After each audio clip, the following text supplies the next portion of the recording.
Mga kawal, hali kayo. Opo, Panginoon. Saan tayo pupunta, Panginoon? Isang lugar kung saan matatagpuan ko ang aking pinakamamahal.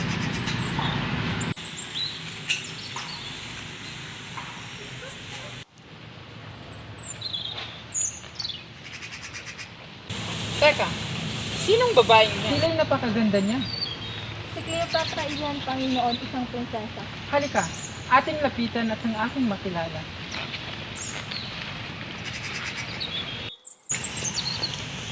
Mahal na prinsesa, ako'y nang malin sa iyong kagandahan. Nais ko sanang hindi ng iyong kamay upang magpakilala. Ako nga pala si Cesar, isang dakilang mandirigma. Ako naman si Cleopatra, isang mahal. Salamat. Ako iyong kinaibigan, mahal na prinsesa.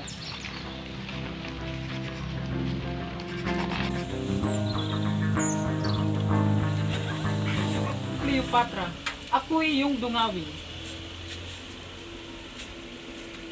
Caesar, anong ginagawa mo rito? Narito ako upang may pakita ko ang aking pagmamahal. Bakit mo namang naisipang pumunta rito? Ako'y nananalig sa iyong pagmamahal. Halika, ako iyong samahan sa lugar kung saan makikita ang mga bituin.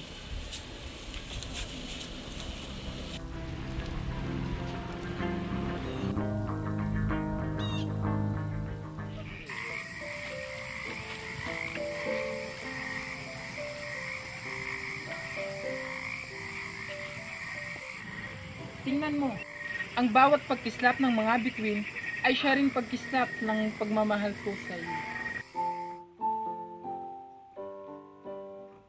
Kung ako, Caesar, kay lalim ng iyong pag-ibig. Ganun talaga ang aking pagmamahal, parang buwan at bituin sa langit.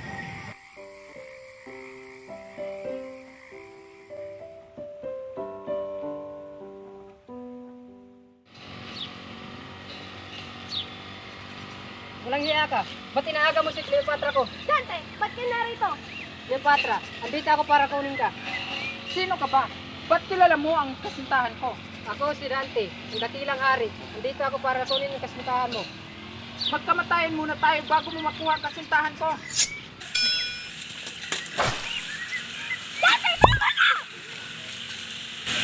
Bawal, kunin si Cleopatra.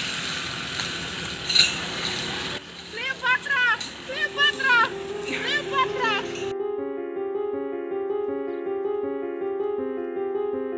Sa akin ka na ngayon kay Cleopatra. Wala ka nang kawala.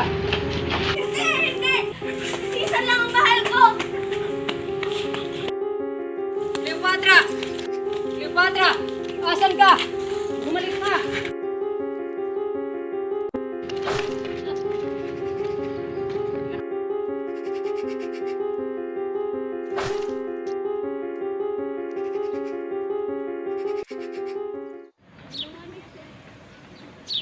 Amal na Panginoon! Halika, tulungan natin! Panginoon! Panginoon! May mali pa siya. Tara, tulungan niyo ako. Iuwi natin.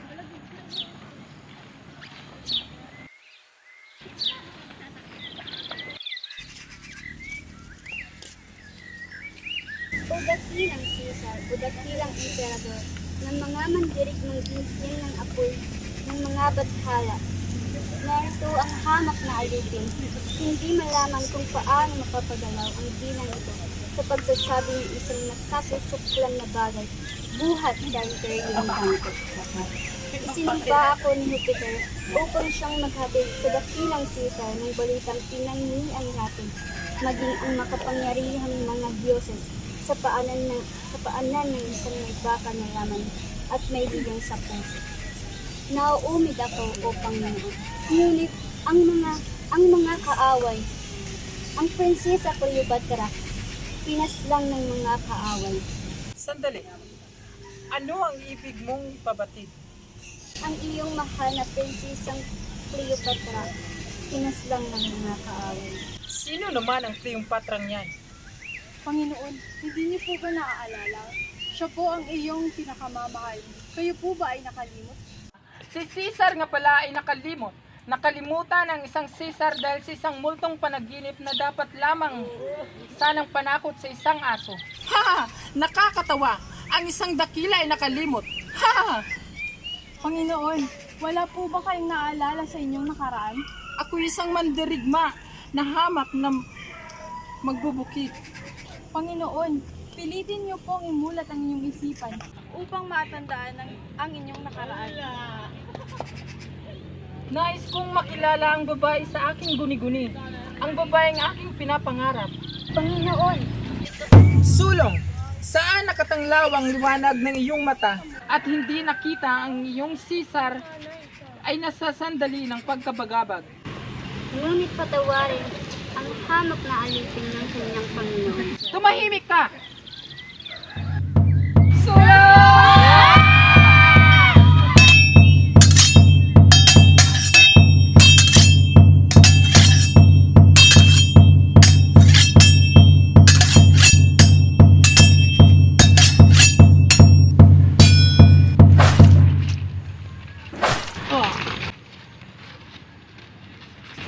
Ako ang dakilang Caesar, isang hamak na mambubukid. Isang dakila, hamak, dakila, Caesar. Tulong! Bakit? Ano nangyari kay Caesar? Nasaan ako? Sino kayo? salamat Caesar at nagising ka na. Di mo ba ako naalala? Ako si Miging, ang iyong kababata. Sa barangay, matagal na tayong hindi nagkita. Wala akong kakilalang miding. Hindi kita kilala. Hindi na po ako naalala baka Umangan ka na, Miging. Matagal na kasi kayo hindi nagkita. Huwag kang mag-alala, Miging. Maaalala ka din yan. Ngunit parang ibang-iba na si Caesar. Parang nawala na rin sa akin. Baka sa malakas na pagkakampas sa kanyang ulo. Ako si Caesar. Nalalaman kung ako ay si Caesar, ang dakilang mandirigma. Hindi malilinlang ng mga awak ang isang Romanong may putong na laurel ng kanikilaan. Isasauli ninyo siya sa kanyang kamarlikanan kung hindi. Nababalik si Caesar sa pagkakakampas sa kanyang ulo. Baka dahil sa malakas na paghampas ng kanyang ulo. Babaliw? Ako na babaliw ang isang dakila? Hindi! Hindi ako baliw! Anak, hindi mo ba ako nakikilala? Ako ang inyong ina. Ina? Wala akong nakikilalang ina kundi si Minerva. Puputulin ni Caesar ang dilang naglulupid ng kasinungaling ang naririnig nito. Ngunit anak, ako ang inyong ina. Ako si Rosa. Hindi! Hindi kita ina! Isa kang kaaway! Layuan mo ko!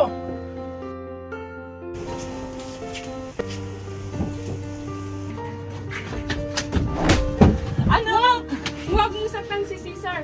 Hindi mo ba alam na siya ang dakila nating mandirigma? Ginawa ko lamang yung para madawal siya.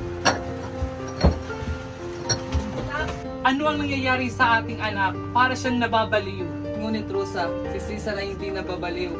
Ako'y naawa kay Miding. Miding. Kababata ng aking anak. Anak. Ng aming kapitbahay, muntik na ring mapahamak. Dumadalaw rito ang madalas buhat ng si Caesar, marahil ay dadalaw na muli. Ang pangalang iyon! Cesar. Titigan mo ito. Huwag kang mag-iisip ng kahit ano. Pumanatag ka. Ayan, parang pinapaypay ng iyong mga mata. At ikaw ay mag-aantok. Putin mo si Cesar na mandirigma. Isipin mo si Cesar na magbubukid. Limutin mo si Cesar na mandirigma. Anak, gumising ka! Tinitingala ka ng lahat. Kami nag-aalala sa iyo. Inay? Anak, ikay nagbalik na. Ako yung patawarin, inay. Ako'y nakalimot lamang. Miding?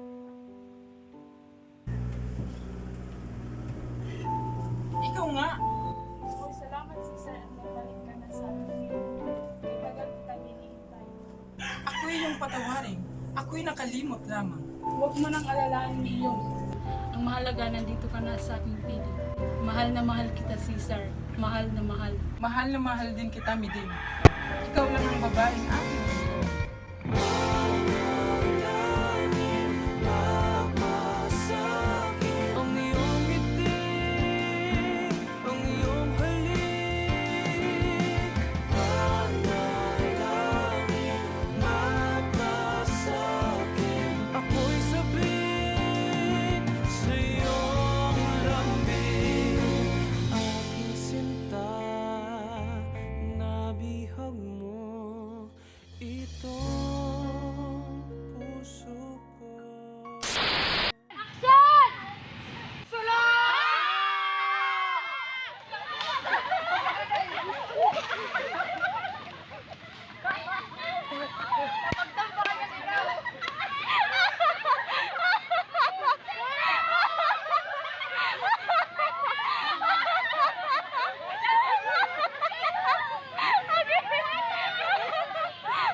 What's that?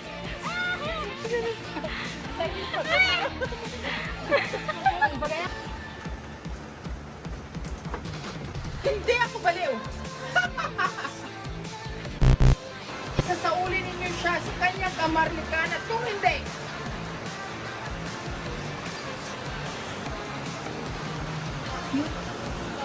magkamatayan muna tayo bago mo makuha ang aking kasintahan. Makuha kasintahan ko. Leopatra! Nasaan ka?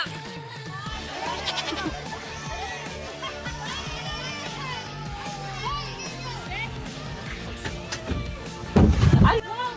Layuan mo ko! Kung ano kami nag-aalala sa'yo. Hindi. Tumahimik ka!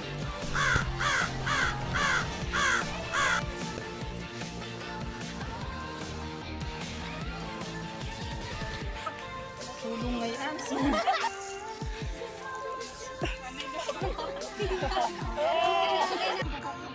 Dakila. Aha.